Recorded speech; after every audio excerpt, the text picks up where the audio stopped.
আমরা বানাবো ছোলার শাকের ঘন্ট। ছোলার শাকের ঘন্ট বানাতে যেটা আমাদের প্রথমে লাগছে সেটা হচ্ছে যে ছোলার শাক। ছোলার শাকগুলোকে আমরা কুচি কুচি করে কেটে নিয়েছি।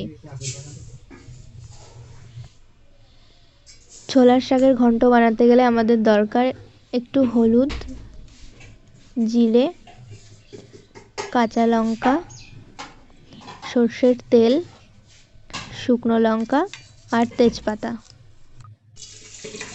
এখানে আমরা নিয়ে নিয়েছি ডালের বড়ি, রসুন একটু থেতো করে, আর আছে কাঁচা লঙ্কা চেরা, আর এটা হচ্ছে চালের গুঁড়ি, আর লাগবে সামান্য একটু চিনি।